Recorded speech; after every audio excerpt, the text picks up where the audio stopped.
c'est un petit peu mal compris, on va dire ainsi.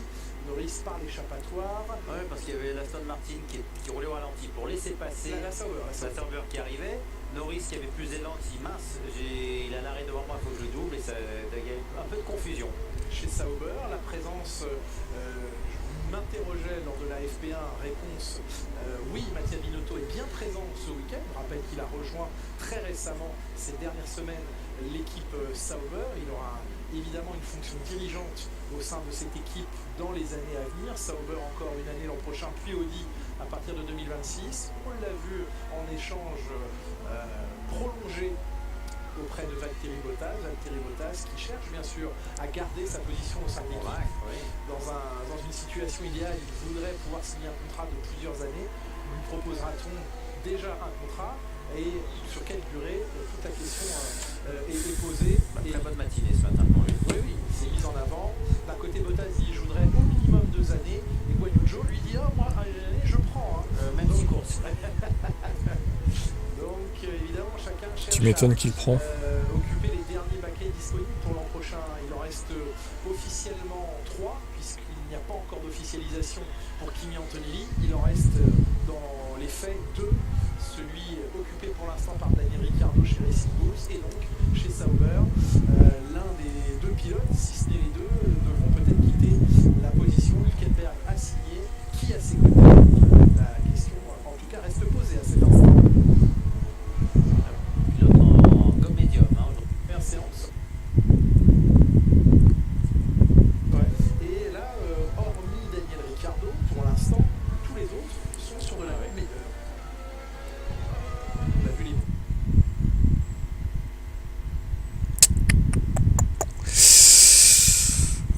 Ça me saoule. Putain. Pyrénées, qui ont beaucoup peluché sur le dessus du pneu, et typiquement sur c'est normal. l'asphalte, exactement. Il glisse légèrement. Et lorsque la voiture se met en travers, lorsque les pilotes l'échappent, l'asphalte ne remorque pas dans la gomme. Norris à peine quelques centièmes plus rapide qu'Hamilton. Sur une piste qui n'est pas Mercedes, donc n'est pas un tour génial pour l'instant.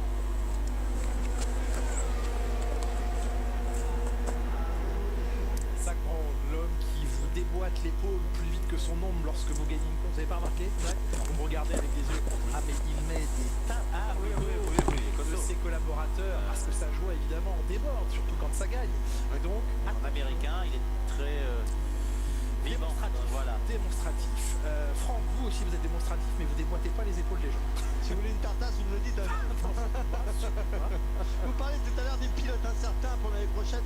On sait qu'ici, en tous les cas, ça a fait beaucoup de polémiques. Allez, venez, on va rentrer un petit peu. Ricciardo qui a envie de garder ce baquet, bien entendu, qui a envie de monter dans la maison mère chez Red Bull. Et bien, ça va être compliqué. Tiens, regardez-vous, monsieur de mon côté ici. Vous allez voir s'ils ont sur leurs écrans. Ici, c'est ce que vous voyez tous les jours sur votre télé. Salut à toi. Bien sûr, des attaques, des informations qui sont pour le moment sur le côté. On va passer de l'autre côté gentiment. On va aller sur le côté de Tsunoda, alors qu'on était en train de nous parler. De ce côté-là, regardez les mécaniciens qui sont prêts également. Tsunoda aussi qui a besoin de partir, qui a besoin de changer et d'évoluer alors qu'on doit sortir. Voilà, je vous laisse à tout à l'heure. Inside, on ne peut pas faire plus embarqué, plus immersif grâce à vous, Franck. Merci. On profite toujours avec beaucoup de plaisir de ces visites tout à fait exclusives à l'intérieur des box pendant les séances. Il faut le souligner, c'est suffisamment rare pour en profiter. On est heureux de vous proposer sur les antennes de Canal pendant les séances.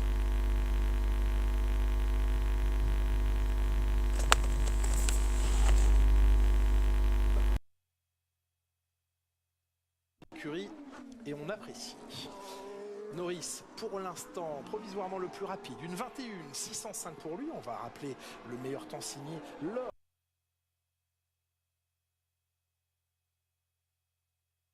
de la première séance d'essai libre par Max Verstappen, qui semblait piloter une voiture très stable, très serein dans le pilotage. Une Red Bull habituelle. Une vraie, ouais, presque une vraie Red Bull. Une 21,676, c'était le chrono.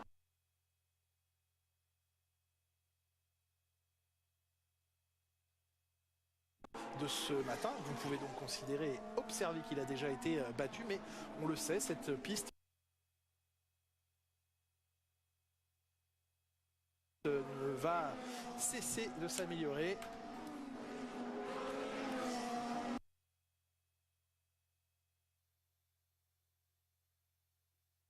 On l'a vu ce matin, plus d'une seconde de gagner, même deux. Oui.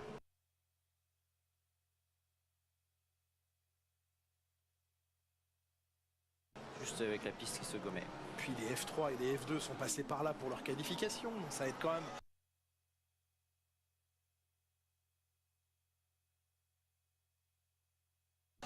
Oui, parce que c'est de la gomme manière de Pirelli. nettoyage, c'est de la gomme Pirelli. Alors ça, c'est un paramètre, on n'en parle pas très souvent.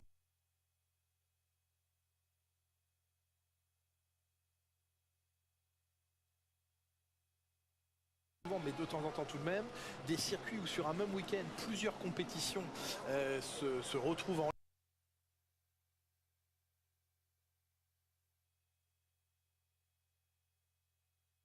de pneus différents, ça peut créer de vrais problèmes parce que bien dans certaines courses, il peut y avoir des pneus Pirelli et puis la série d'après des pneumatiques Michelin ou Bridgestone ou autre. Et là, ça glisse. Et ça pose un problème. Ah, il a voulu oui, éviter, vous avez vu pas mal. Ouais, il a voulu éviter les graviers pour ne pas récolter dans la monoplace. Donc finalement, c'est un petit effet, ces graviers. En tout cas, c'est dissuasif et c'est pénalisant. Il n'y a pas de possibilité d'un gain. Si, il peut mettre taquet et couper, mais... Vous voyez le mur en face là-bas Oui. Voilà. Oui, non, c'est en fait... Ça pourrait être la direction prise par un pilote s'il restait taquet, comme vous dites. Voilà. On l'a entendu au ralenti. Ouais. Le cri du pneu, c'est déchirant. Ah oui. Et c'est un joli effet sur le pneu. Et c'est dommage de faire ça en début de séance parce qu'après la gomme elle est foutue. Et ça, c'est la gomme avec laquelle le pilote doit effectuer sa simulation de long relais. Toujours est-il que lors de la première séance d'essai libre, jeudi ce matin, mais c'était en tout début d'après-midi, Max Verstappen s'est montré particulièrement virulent. On parlait de Mattia Binotto, vous apercevez Graham Lowdon sur l'extérieur de l'image, mais c'est bien lui, en vacancier, là. Binotto, en tout cas pas dans les vêtements de l'équipe. Oui, je suis au courant pour les coupures, j'ai des soucis de connexion là, donc c'est un peu ballot. Sainz, lui, n'observe pas, il agit, 1:21.264, meilleur temps pour le pilote espagnol. C'est ce que confiait. Oui, dites-moi. Et ça va buter avec Verstappen qui a pris le record du deuxième secteur. Normalement, ça devrait être mieux maintenant. Effectivement, dans le deuxième secteur, on va attendre le passage de la ligne d'ici quelques instants de Verstappen qui sort de la parabolique, alors que pendant ce temps-là, la voiture de son coéquipier est partiellement démontée. Il y a un problème là. Il n'a toujours pas pris la piste, Pérez, et donc il y a eu un petit souci, mais ça y est, il la remonte tranquillement. Ouais, il se tient prêt. Excusez-moi, loupé du dernier secteur pour Verstappen parce qu'il est assez loin. À 3 dixièmes et demi, malgré son record du deuxième secteur en 27,4. Sainz, Norris, Verstappen pour l'instant donc. Une voiture, oui, qui semblait confortable. Alors on est un peu dans le dur chez Red Bull. Alors être dans le dur chez Red Bull, c'est finir deuxième, mais à 22 secondes, c'était un peu trop lors de la dernière course. Mais ce n'était pas un Verstappen à l'attaque. On va rester que sur YouTube pour cette FP2. Et il a joué à l'économie. Malheureusement, c'est comme ça. Je remets le timing. Tac, tac, tac. Je suis trop en retard quoi du coup.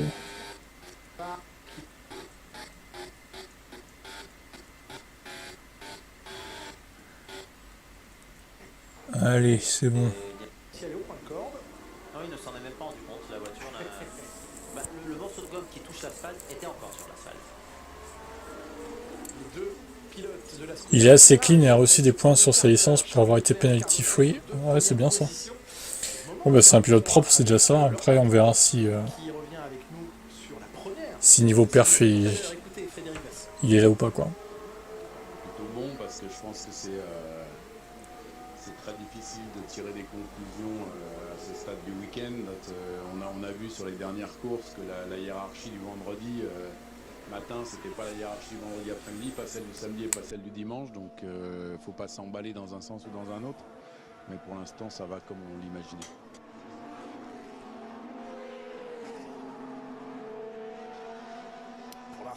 ça va à ce stade précoce du week-end bien sûr, mais les choses se passent bien dans le clan de la Scuderia Ferrari, on le rappelle, hein, et on le rappelle d'ailleurs avec vous, Franck qui est dans la voie des stands, mais beaucoup d'évolutions chez Ferrari. Je sais que vous n'avez pas nous parler tout de suite de Ferrari, mais c'est l'équipe qu'on apporte beaucoup ici ce week-end. Hein. Ouais, au total, c'est 9 évolutions pour Ferrari sur ce Grand Prix, c'est juste énorme, c'est beaucoup, ils attendent beaucoup de toutes ces évolutions parce qu'ils doivent revenir tout simplement en termes de vitesse par rapport à des Red Bull et des McLaren.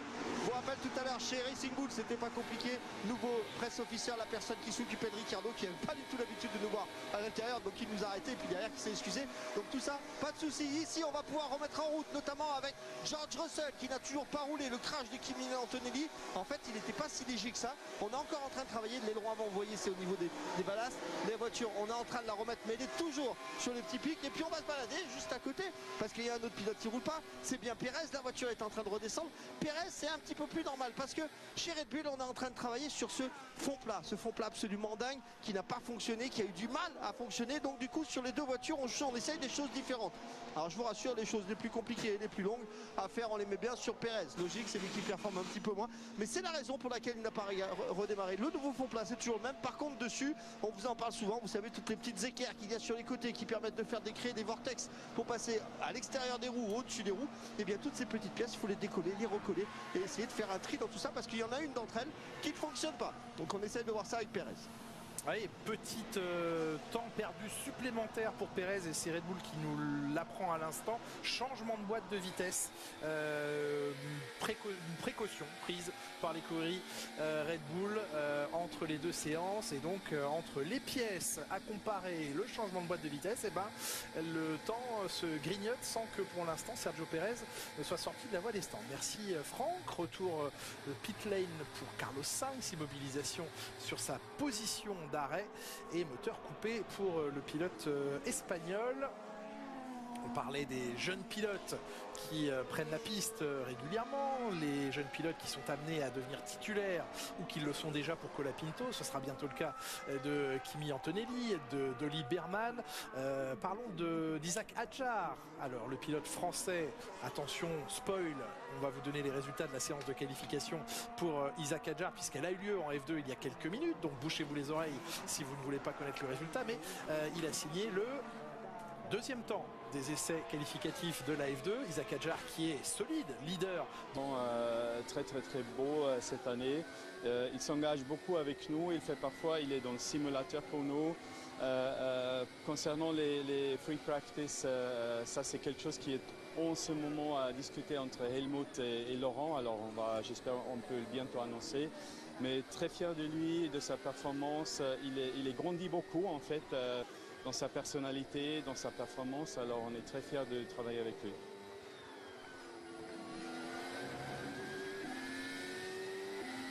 Des compliments qu'appréciera certainement Isaac Hadjar. Il fait, c'est vrai aujourd'hui dans la famille Red Bull l'unanimité. Les personnes les plus importantes à convaincre sont bien sûr Helmut Marko, le responsable des programmes pilotes. Et pour l'instant, clairement, la part du travail d'Isaac Hadjar, eh bien, il l'a rempli totalement maintenant. Encore une fois, il n'y a que 20 places en Formule 1, mais ce n'est pas impossible de le voir apparaître en F1 rapidement. Et là, la gomme rouge, regardez, gomme rouge neuve chez McLaren. Ouais, Piastri, 28, Piastri a fait un tour hallucinant. Premier secteur, incroyable pour Piastri. Ça y est, la barre de la minute. Ouais, du coup, c'est bon, normalement, il n'y aura plus de... Il y aura plus de bugs. Logiquement. Sargent, c'était pas le choix de Wall, c'était celui de Capito. Ouais, bah, je suis d'accord, de toute façon, Sargent, il fallait le virer. Donc,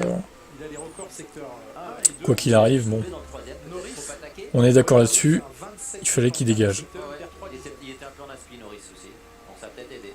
Ouais, mais globalement, les autres, non, il y a quelque chose qui s'est pas bien passé pour Norris, pour Piastri. Ça bug encore, putain. Attendez. Aujourd'hui, les évolutions que l'on apporte, et Franck nous le rappelait il y a quelques minutes, c'est un lot de ah, c'est bon là. items différents sur la... J'ai des problèmes de connexion aujourd'hui, mais là, normalement, c'est vert. Là, c'est vert. C'est bon, le débit est bon. J'espère que ça va durer. Comme ça. Espérons. Oui, donc, Olivier, c'est les couleurs des équipes à gauche, là. Qu'est-ce que... T'avais pas remarqué encore? À moins que tu parles d'une autre couleur, je sais pas. Peut-être. se fait doubler avant le freinage. Mystère. Et hors de la trajectoire, comme ça, le pilote sur son tour d'attaque n'y perd rien.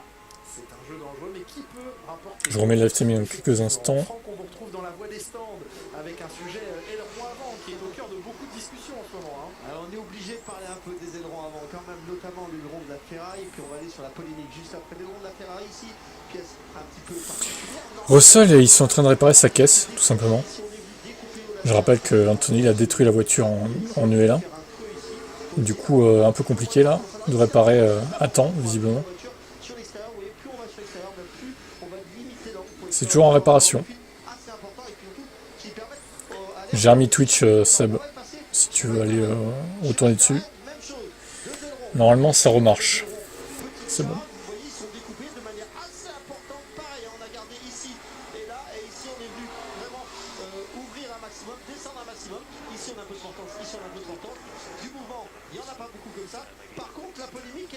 Chez McLaren et Mercedes, c'est pas compliqué, on les accuse et c'est pour ça qu'on est venu monitorer, qu'on est venu marquer sur les côtés. Là on le voit pas, mais normalement il y a des petites marques sur les côtés pour voir l'emplacement et la façon dont cet aileron en fait est en train de bouger. Alors Russell est ressorti, c'est bon, normalement ils ont fini de réparation.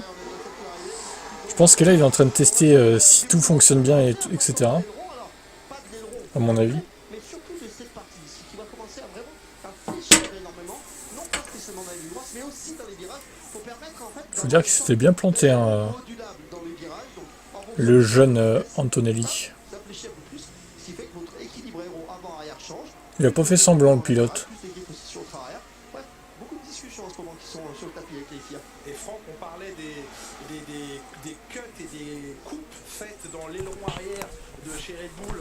Ça fait un peu presque fait de manière très amateur. Sur l'aileron avant de la McLaren, pareil, il y a une grosse coupe qui a été faite pour la version Monza, sur l'une des versions en tout cas. Regardez, là c'est la version normale, celle qu'on avait à Zandvoort, complète. Vous voyez, on voit bien avec le scotch ici qui est au milieu, le scotch orange fluo. Et puis quand on vient ici, regardez ce cut, on est vraiment venu couper de manière assez importante. C'est vrai qu'on a l'impression qu'on a pris un petit cutter. Allez, c'est bon, je vais te faire un petit trou de glace. Pareil pour celui en dessous, hein, c'est les mêmes profils.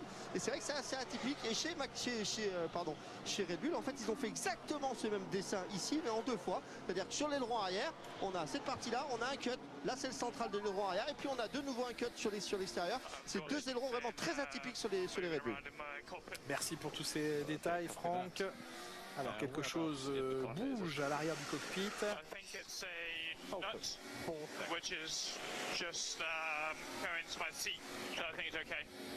Donc un boulon qui traînait dans la cockpit, qui a été dans son siège, donc ça devrait aller. Mais là, la question, c'est est-ce qu'il y a un truc qui n'a pas été attaché ou c'est un boulon qui est tombé et qu'ils ont oublié. Oui. Donc ça veut surtout que ce boulon-là, sur un freinage, n'aille pas dans les pédales. Ce serait pas la bonne... Oui, c'est un peu gênant. Et avant, il y avait eu un message de Lewis Hamilton qui se plaignait de manque d'aspiration. Oui. La réponse de l'ingénieur, c'est qu'ils étaient très performants dans les virages parce que les équipes ont les GPS de chacun. Bien sûr. Donc connaissent la vitesse de passage de tous et savent à peu près la charge aérodynamique de chacun et que tout ce qui lui manquait c'était de l'aéro, donc une voiture très performante. La réponse de Louis, j'entends quelqu'un qui rit derrière, donc mais c'était pas un commentaire drôle, c'est parce que quand il a un commentaire radio, il veut pas entendre d'autres personnes parler ou voilà, donc c'était un message qui avait rien à voir avec le commentaire. Les pilotes, parmi tous leurs talents, ont souvent l'ouïe très fine. J'ai le souvenir, il me semble, d'un Sébastien Vettel qui, sur un message radio, entendait que derrière le box de Red Bull ou de Ferrari, je pense que c'était à l'époque Ferrari, il entendait que dans l'autre écurie il faisait un double arrêt parce qu'il entendait les deux voitures arriver et faire un double arrêt, et il l'avait noté. Tiffany Cromwell, qui est la compagne de Valtteri Bottas, athlète elle aussi de haut niveau. On était avec Franck Montagny il y a quelques instants chez McLaren. On va saluer la mémoire de son fondateur Bruce McLaren, qui aurait eu aujourd'hui, en ce vendredi 30 août, 87 ans. Et puis sur des dates anniversaires, en ce vendredi 30 août, eh bien, il y a 26 ans de cela. Olivier, oui, il s'est craché en EL1. Du coup, Antonelli, il a détruit la voiture de Russell, qu'ils ont réparée. Voilà, tout simplement. Ils ont pas trop de voiture, mais ils ont juste réparé la voiture, quoi. C'est tout. Ils ont eu le temps de le faire. Après ses débuts sur ce même même circuit de Spa-Francorchamps, mais où sur la Jordan il n'avait fait que quelques centaines de mètres. On en parlait le week-end dernier. Mais voilà, ce 30 août, les mémoires et les souvenirs que l'on peut porter aux uns et aux autres par leur performance ou ce qu'ils ont légué à la Formule 1.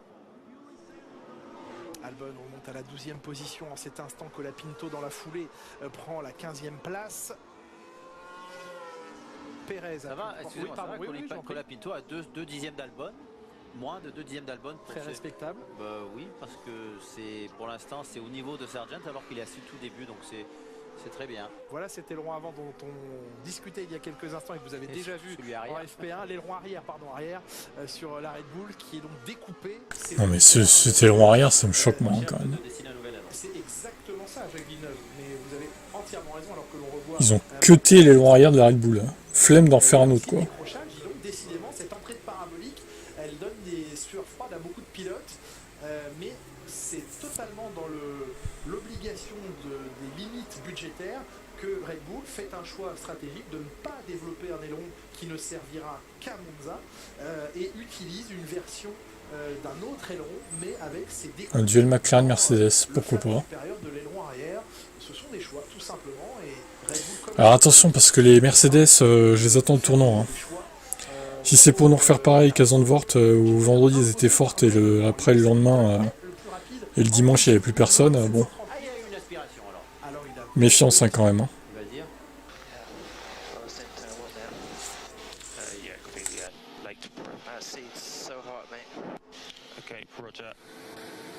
Même problème que ce matin à son siège, là qui est tellement chaud, donc et ça c'est après, c'est après quelques tours comme ça en version qualif. Imaginez un Grand Prix entier, donc soit la voiture qui talonne chauffe par le frottement, soit il y a des boîtiers et un manque d'aération. Il y a eu plusieurs situations, notamment pour Lewis Hamilton. La plus récurrente, c'est effectivement d'avoir cette sensation de chaleur extrême sur son baquet au niveau des fesses. Il y a aussi des boîtiers, on le rappelle, autour du baquet. Et puis, il lui est arrivé d'avoir les fesses mouillées dans le baquet. Pourquoi ? Eh bien parce que la poche d'eau que le pilote embarque pour s'hydrater pendant la course, pour ceux qui le font, on va y revenir aussi dans quelques instants, eh bien chez Mercedes, comme dans d'autres équipes, cette poche d'eau, elle est dans le dos du baquet. Elle a pris la forme et des fois, elle s'est percée. Et donc, toute l'eau ou le liquide, parce qu'il y a des sels minéraux dedans, eh bien, coule au fond du siège. Et alors, ça mouille les fesses du pilote, c'est jamais très agréable. Et 2, il y a du matériel électronique dans cette zone-là aussi. Ah bon. Pareil pour Russell. Ok. D'accord. Donc là, il y a un vrai problème parce que d'habitude, ce n'est que Lewis qui se plaint de ce genre de problème, de situation. Je fais un parallèle, un lien, Jacques Villeneuve, piste entièrement réasphaltée, extrêmement lisse, les voitures encore plus proches du sol. Oui, vous avez raison. Il y a un lien. Donc au lieu de rebondir en cognant sur le sol, elle reste collée sur le sol et c'est ça qui crée peut-être la température. Étrange en tout cas que ça soit la seule monoplace avec ce souci. Oui. Alors, soit il va falloir placer de l'isolant supplémentaire entre le baquet et le fond de la coque, soit il va falloir, je ne sais pas, changer de combinaison. Drapeau jaune secteur 2. Oh là oui, c'est sorti. C'est qui ça ? Pour Magnussen. C'est Magnussen qui est parti à la sortie de l'ESMO 2. En tout cas, ça a cogné. Oh non, pas un red flag encore, non. Oh les gars, non. Oh. Ah ben voilà. Et ben voilà. Allez, c'est reparti pour un red flag. Putain, c'est pas possible. Ça va et toi? Bah, Mercedes, ça a l'air pas trop mal. Bon, même si au final, Russell il va avoir du mal, je pense, à se remettre dans le bain vu que sa voiture, je sais pas si elle est bien réparée. Mais il y en a un autre qui va devoir réparer sa voiture, c'est Magnussen du coup. C'est pas vrai. Je pense que Norris qui devient champion du monde, ce sera une bonne façon de prouver une bonne fois pour toutes que sans être du niveau des Lewis ou Max. Oh là là, ouais, quelle erreur.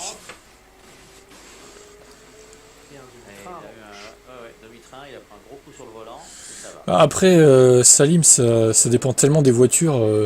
Les voitures sont très instables du train arrière. C'est la première fois qu'on le voit. Il y a eu des champions qui n'étaient pas forcément des gros talents. Hein. Regarde, Jenson Button était bon, mais est-ce que pour autant c'était une graine de champion du monde comme Lewis ou Max? Pas sûr. Hein. Je pense que Jenson Button, je le case un peu en dessous des deux, moi. Tu vois, même si, Button est comparable à Norris niveau de talent, je dirais. En vrai. Change facilement de l'avant à l'arrière. Plus ils sont proches du sol, plus il y a cette variante.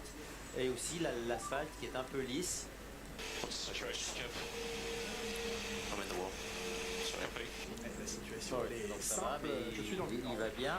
Et d'ailleurs, si vous pensez à la Formule 2, Oui. il y en a eu des sorties et des drapeaux. Il y en a eu pas mal, oui. Il y en a eu pas mal. Bon, heureusement, pas de bobo pour le pilote, qui est maintenant en sécurité C'est dernier derrière Grand Prix. les gayages, oui. On va dégager la Bah oui. place de Kevin Magnussen. Il y a une autre voiture qui roule un petit peu moins proche du sol, Jacques Villeneuve, qui n'a pas vraiment le même gabarit, ni la même puissance, ni la même utilité. C'est la voiture de sécurité. Ouais, bah au final, je me demande si... Je pense qu'il y aura au moins un crash hein, dans la course. Hein. Voir cette image, là aussi, on se permet d'en sourire. Ça fait déjà... Ah ouais, tiens, la safety car qui se crash, voilà. Ouais, hop. Il n'y a que des crashs. Hein. Depuis hier, il y a que des crashs sur ce circuit, c'est incroyable. De la voiture de sécurité. La safety car, Antonelli ce matin. Si on n'a pas encore la réponse exacte, La safety car hier après-midi, Antonelli ce matin, et là, cet après-midi, Magnussen. le comportement du Les freins arrière étaient rouges. Oui, aussi. Ce sont des pilotes GP2 drivers, quoi. GP2 drivers, hein, vraiment. S'il est parti en tête à queue, c'est qu'il n'y avait plus que les freins arrière qui freinaient. Oui. Et sur ces voitures-là, la répartition de freins est... Si tu es bon sans être incroyable, mais que ta voiture est top, un ou top de minimum, t'as une chance. Plus au sol. Ah bah c'est sûr, mais personne n'a dit le contraire, hein, Là aussi, pas de pour le bobo coup. pour, Bernie Egglander. Oui. Et, Ah oui, la safety car qui se crash. dans la voiture, son copilote. C'est un nouveau concept.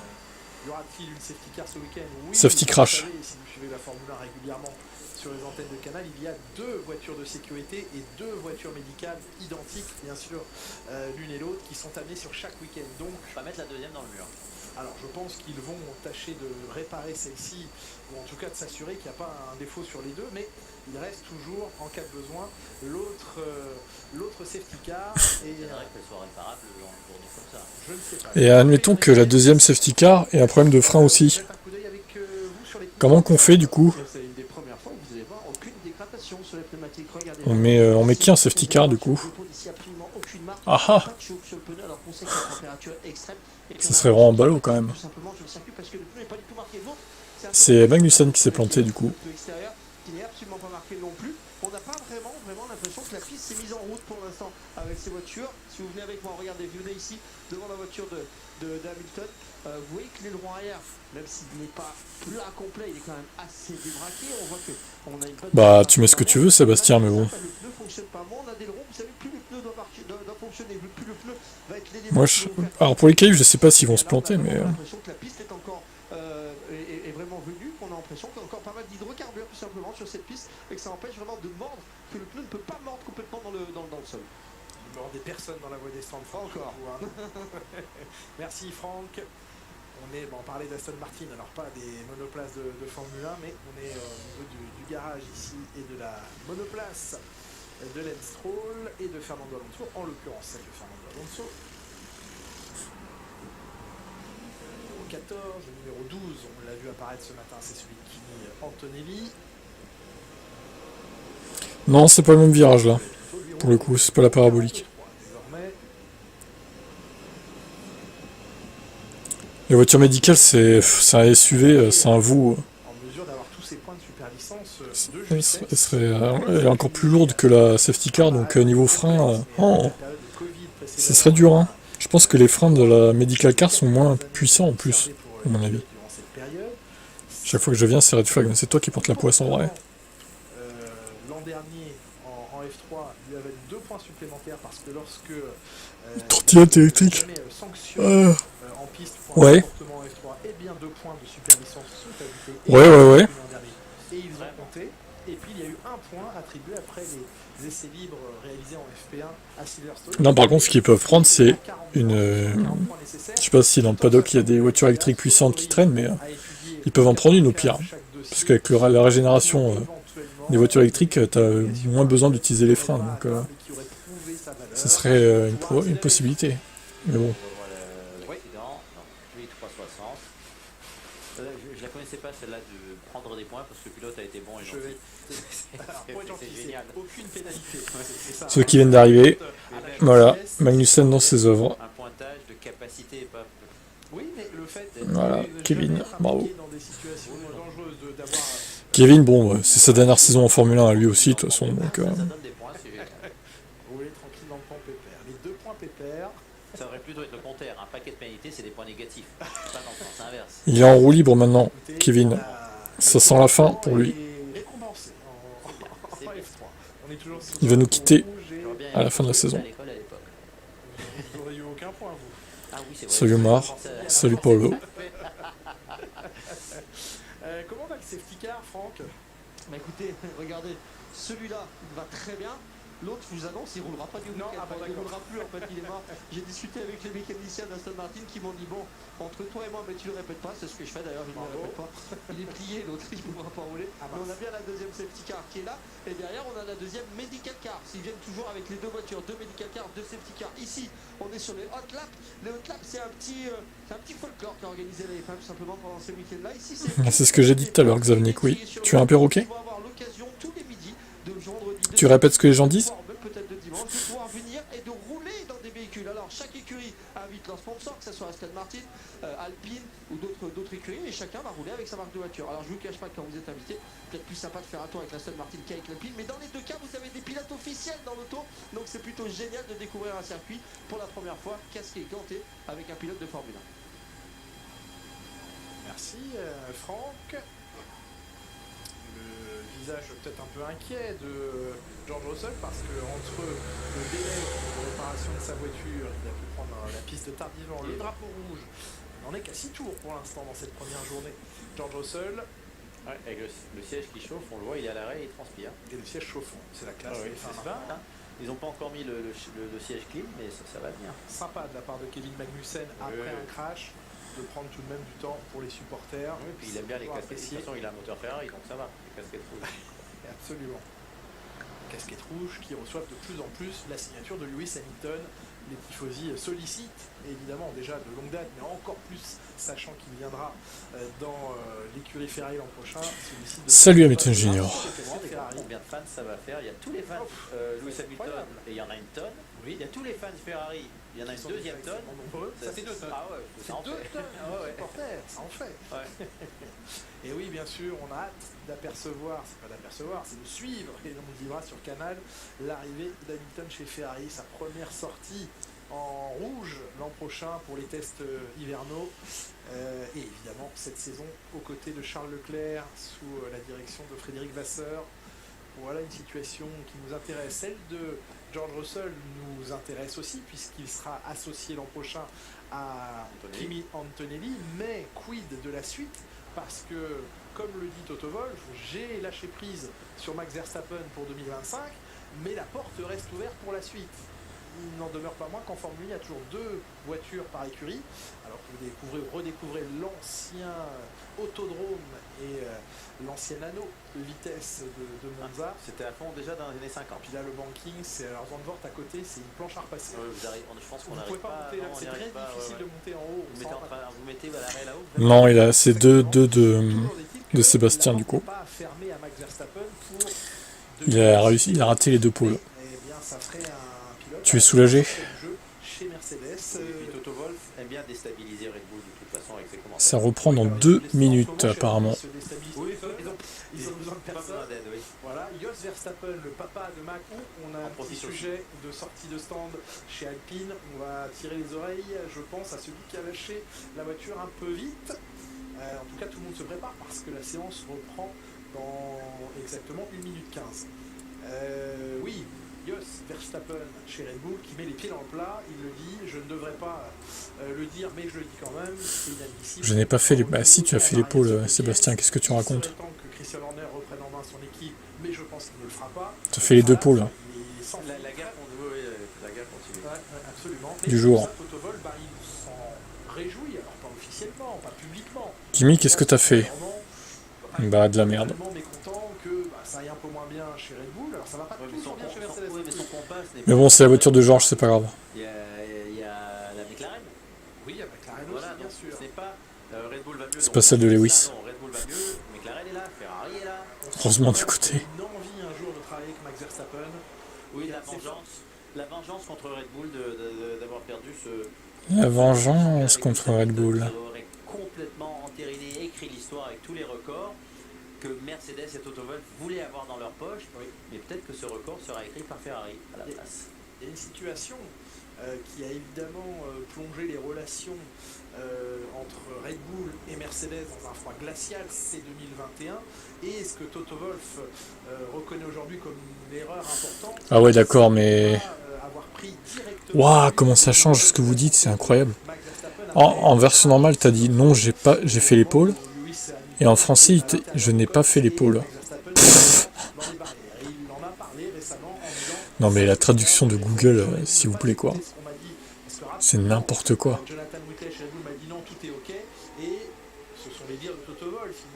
C'est grave quand même de changer les phrases à ce point-là, quoi. C'est rien, ça peut arriver. J'aime bien ce qui se passe chez Red Bull, Lios de Turner. Ouais. Sargent te manque. Ah, bah écoute... Pas à moi, mais ok. Vous savez, j'ai pas souvenir que par le passé, une équipe adverse avait demandé des nouvelles d'un pilote d'une équipe adverse. Mais là, vous parlez du passé, justement. Oui, mais même si tout le monde savait qu'il allait bien, donc il n'y avait aucune raison de l'appeler. C'est un pilote. Oui, mais les ouin-ouin de chez Red Bull, hein, c'est bon. Hein. Il n'a pas pris de nouvelles de Max. C'est scandaleux. Alors, on rappelle que Max Verstappen a failli décapiter Lewis Hamilton à Monza aussi. Hein. Est-ce que quelqu'un a pris des nouvelles de Lewis Hamilton, du coup? Je suis pas sûr. Par sa propre équipe, du coup. Ouais. Qu'est-ce qu'il aurait changé? On ne sait pas. Mais une attention, l'attention, Jacques Villeneuve, l'attention. Oui, vous avez raison. Je ne sais pas si j'ai raison, mais... En tout cas, il a... Verstappen 13ème. Ouais. Et Red Bull, pour l'instant, il se cache. Hein. Soit elle se cache, soit ils ont vraiment du mal, du coup. Allez, la séance a repris, vous le constatez. 16 minutes donc, et George Russell qui va avoir un travail condensé dans le temps sur cette séance. Apprendre aussi bien, au mieux le fonctionnement du pneumatique sur ce nouveau revêtement.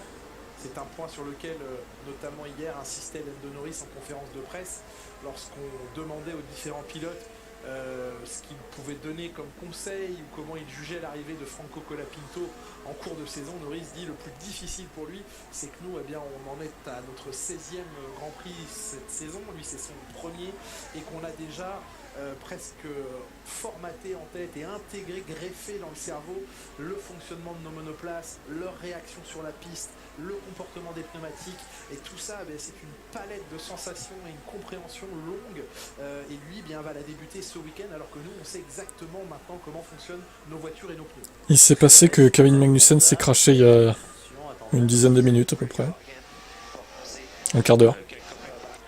L'arrière, le bas du dos, qui chauffe tout de suite, et donc Monza est la meilleure piste pour un débutant, parce que vu que tout n'est pas naturel encore, il y a un virage, longue ligne droite.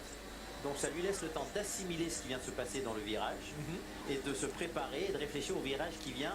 Et ça permet aussi, en assimilant de cette manière-là, de donner... Je sais plus le nom de virage, mais pas à la parabolique en tout cas. Alors que sur un circuit de rythme, Zandvoort, Hongrie, il n'y a pas le temps d'assimiler puisque c'est virage après virage après virage. Et dans 15 jours et 3 semaines, 2 challenges relevés attendront Franco Colapinto. Il va bien sûr placer toute sa concentration et son énergie sur Monza sans même penser à ce qu'il attend ensuite. Mais ce qui arrive ensuite au menu, c'est l'Azerbaïdjan dans 15 jours, tracé complexe, notamment à partir ça va taper un peu moins vite que Antonelli, mais ouais quand même. Après ça sera réparé pour demain, il n'y a pas de souci, mais... en sauna ou en tout cas en chambre chaude, comme il le dit, parce que Singapour, oui, physiquement se prépare et ne se prépare pas 10 jours avant. Oui, même la course c'est la nuit tout de même, donc il n'y a pas le soleil frappant et ça aide énormément.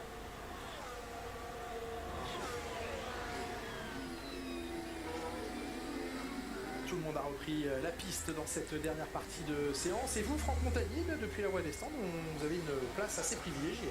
Bon, écoutez, je vais vous faire un aveu, c'est que j'ai quitté la voie des stands. Regardez ici, comme ça. On a absolument tout ce qu'il faut. On est dans le dernier stand de la pit lane, on est dans le F1 Garage. Pour tout vous dire, en fait, je vais commander une petite salade ici, je pense, parce que j'ai un petit menu. Hein. J'ai un petit éventail pour me faire du beurre. Georges, je crois que surtout, On peut voir un coup, on est à côté des voitures qui il sortent. doit direct faire des essais de relais de course, à mon avis. Vu les chronos, j'espère pour lui, parce que il est quand même à 4 secondes, c'est un peu loin. On se réjouit pour vous, tant mieux. Vous êtes un privilégié, mais vous nous faites tellement plaisir et vibrer depuis cette voie descente qu'on vous autorise ce petit moment Colampito, ouais, ça va. de bien-être dans la Il voie s'améliore descente. par rapport à tout à l'heure.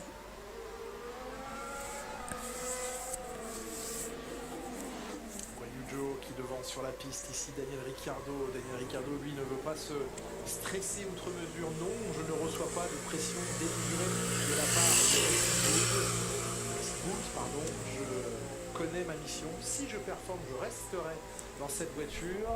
Et puis il le dit, eux seuls, mes patrons, savent s'ils me garderont jusqu'à la fin de la saison ou pas. Parce que oui, la question est sur la table. Elle mérite d'être posée. On lui souhaite bien sûr, Daniel Ricciardo, d'au moins terminer cette saison. Pourquoi pas de continuer en Formule 1. Mais rien n'est acquis. Frappe à la porte des Liam Lawson, des Isaac Hadjar, qui n'attendent qu'une chose, avoir leur chance. Eux aussi, ils voient Colapinto rentrer dans le match en plein milieu de saison. Ils voient Antonelli, 18 ans. Ouais, mais il n'y a pas non plus énormément de baquets, hein, Hadjar. Putain, je sais même pas s'il va avoir un baquet, lui, au final. Eh bien, veulent leur chance. Dur, mais ça se trouve, il va pas avoir de baquet. Oui, puis Hadjar, clairement, Fabrice. la saison a été lancée, il a vraiment pris de la vitesse, de l'ampleur, et il mériterait d'ores et déjà un passage chez Boule. Racing Bulls. Ah, merci. Vous avez le droit de dire RB si vous voulez. Oui, non, j'y arrive pas. C'est depuis le début de la saison, c'est compliqué. Au pire, tu dis VCarb, Jacques. VCarb, Visa Cash App, Racing Bulls. Daniel Ricciardo, c'est d'ailleurs sa dernière victoire à date en Formule 1. Chez McLaren. C'était chez McLaren, absolument. Alors, des dernières victoires en Formule 1 à Monza, il y en a eu quelques-unes. Et de fait, Margot Lafitte nous rappelait que Monza au calendrier est la course qui a été la plus disputée dans l'histoire. Daniel Ricciardo, donc, dernière victoire en F1 à ce jour, c'était ici. Un peu plus en amont, votre ancien coéquipier Heinz Harald Frentzen, dernière victoire en F1 99. Jody Scheckter, 79, sa dernière victoire, c'était aussi au volant d'une Ferrari.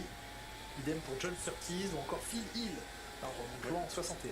Et je crois que Silverstone n'est pas dans la liste parce qu'il y avait une alternance avec Brandzach. Et une année sur les deux Grands Prix avaient lieu, mais une année c'était dans le... Effectivement, la Grande-Bretagne qui a eu plusieurs lieux de course, que ce soit Brandzach, Donington également, il y a eu Entry, absolument. L'Italie, ça a été, pour ce qui est du Grand Prix d'Italie, à l'exception d'un Grand Prix qui a été à Imola. D'un seul Grand Prix à Imola, sinon le Grand Prix d'Italie a toujours eu lieu ici à Monza. Imola 1980. Position de René Arnoux dans le cadre du Grand Prix d'Italie. Et il n'y a pas eu Monza du tout cette année-là. Et victoire de Nelson Piquet. Non, il n'y avait pas eu cette année-là. Ce n'est pas banal de sortir ce virage-là. Bah, c'est Kevin, hein. Est-ce que c'est un pilote banal, Kevin? L'Italie s'est déroulée ici. Non, en vrai, ça fait longtemps que c'était pas planté quand même. L'autorité italienne qui tente de conserver Monza. La modernisation est en cours avec déjà le... Mercedes est venu avec un nouveau package. Bah, ils sont venus, comme tout le monde, avec une spécificité Monza, hein, de toute façon. Alors je sais pas s'ils ont repris le plancher qui marche une fois sur deux, là, comme ils avaient à Zandvoort, ou si c'est celui de Spa, mais effectivement là ça a l'air très rapide.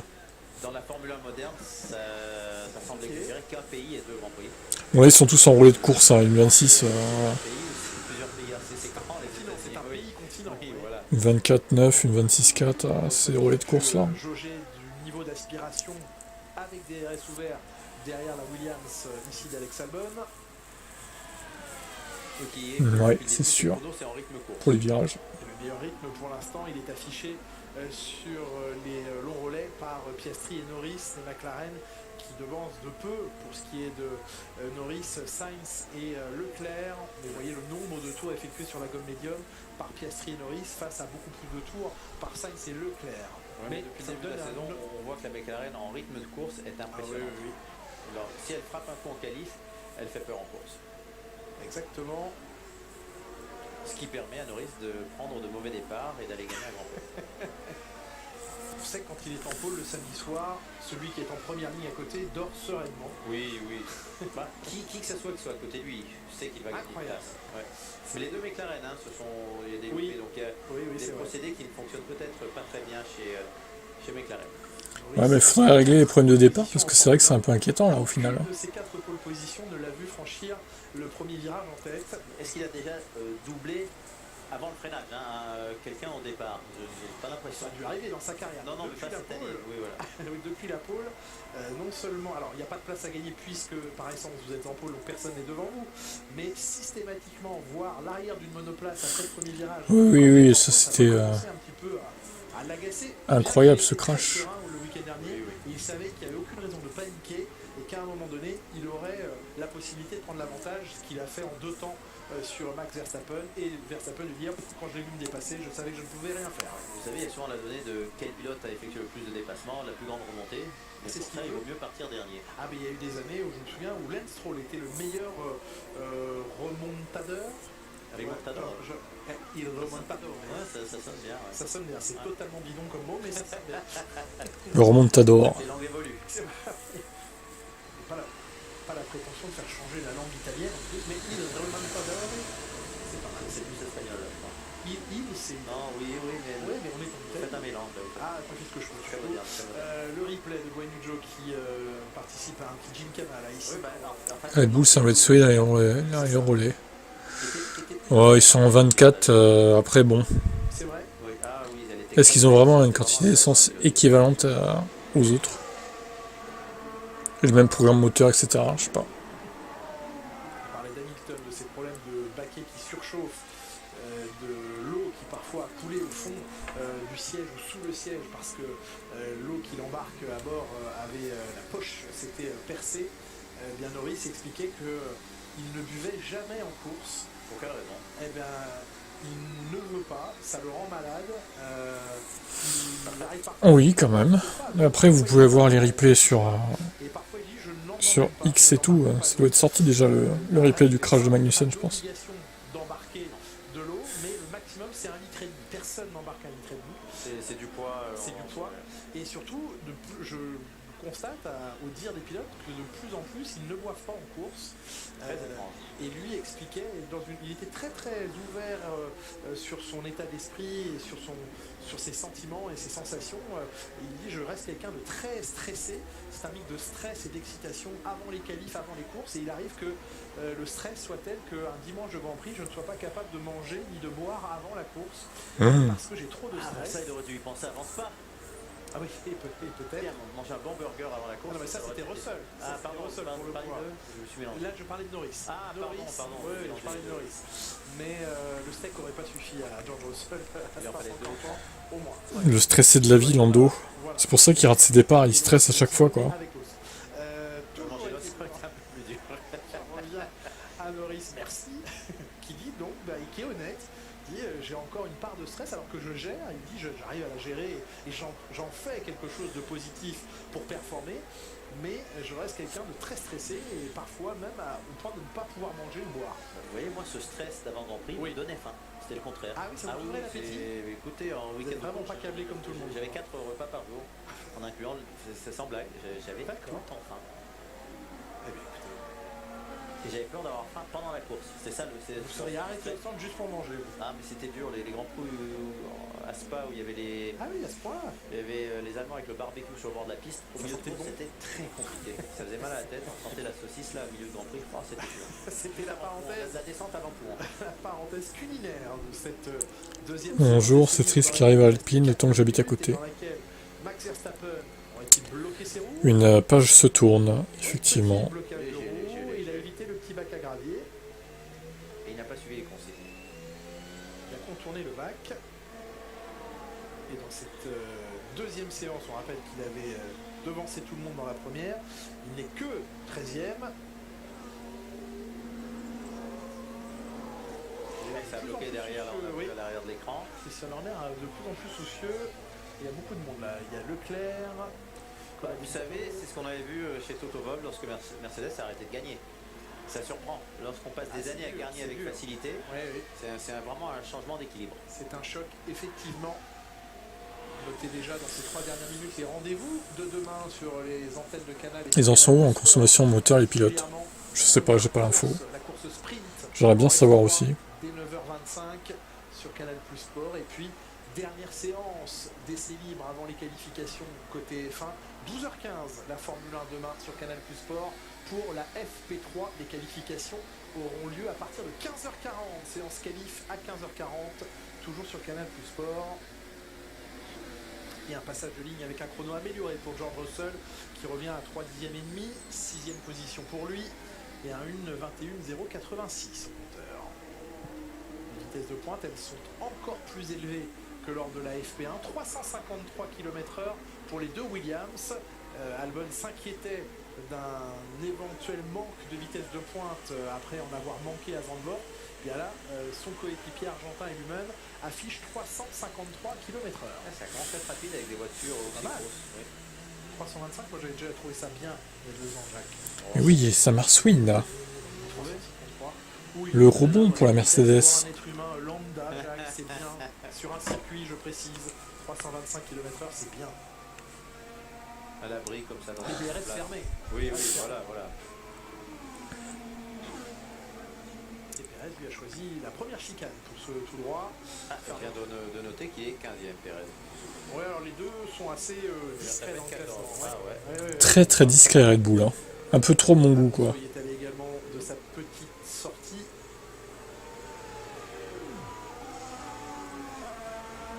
Donc demain le FP3 c'est à 12h30 je crois. Et si Ocon, 18-19. Ouais, le tout petit aileron, ça ne semble pas fonctionner à merveille pour Alpine. C'était 17e, 18e l'an dernier. Ouais, c'est ça. Dans ce même ordre, Gasly, Ocon. Ils savent que ça ne va pas être leur terrain de jeu favori et privilégié ce week-end. Ferrari, oui, pardon. Le tout petit aileron, ça peut être mieux qu'en course qu'en qualif, puisque en course, la plupart des tours sont effectués sans DRS ouvert, alors qu'en qualif, tout le monde a DRS ouvert. Donc les pilotes très chargés en aéro ont un avantage en qualif. Ferrari qui attend aussi les prochains Grands Prix pour mesurer au mieux la valeur de ces évolutions, parce qu'il cherche à combattre le rebond depuis pas mal de courses. Et là, Monza n'est pas la piste la plus probante pour mesurer la valeur de ces évolutions, même s'ils peuvent déjà évidemment noter certaines données. Mais sur l'aspect rebond des monoplaces, il faudra attendre encore d'autres Grands Prix, les prochains à venir.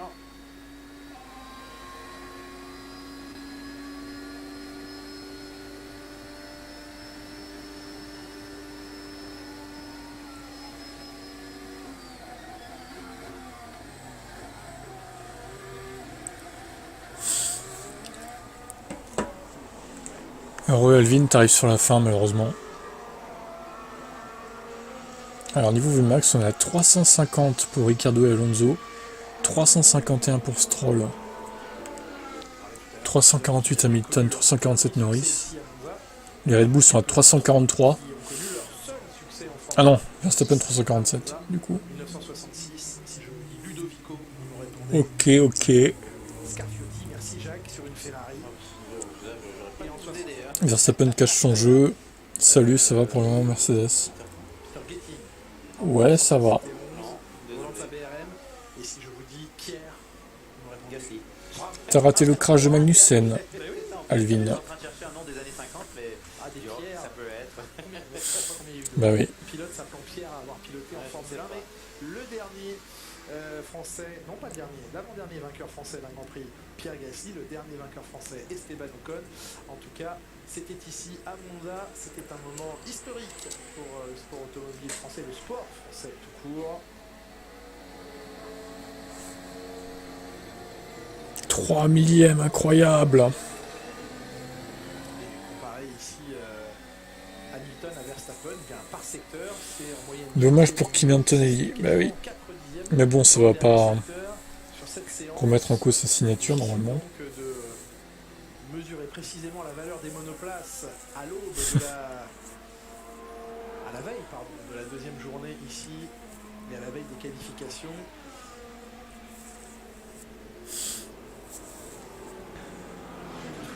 Hamilton lui était 4e de la première séance d'essai libre à plus d'une demi-seconde de Max Verstappen. Il va signer le meilleur temps de cette deuxième séance avec près de 9 dixièmes d'avance sur le néerlandais. Débrouillez-vous avec ça. Trop compliqué. Mais non. On va dans les écuries analyser calmement toutes les données du jour. Ce sera la fin. Il a chaud au cul, Lewis. Hein. Depuis ce matin, il se plaint. La phrase du jour, c'est mon baquet surchauffe. Il est chaud, Lewis Hamilton, au point de faire le meilleur temps, mais t'imagines Russell devant Lewis samedi avec peu de roulage. Absolument que chez Mercedes, ouais, ce serait dommage, effectivement. par le même problème de cette surchauffe au niveau du bas du dos. Non, pas de live ce soir. Le prochain, ce sera demain à 12h30, effectivement. Magnifique, 18h02. Et les carrosseries de la Mercedes et de la Ferrari brillent au soleil. Bon, allez. À demain, midi et demi. Ciao. Avec la vitesse de pointe, pourquoi pas.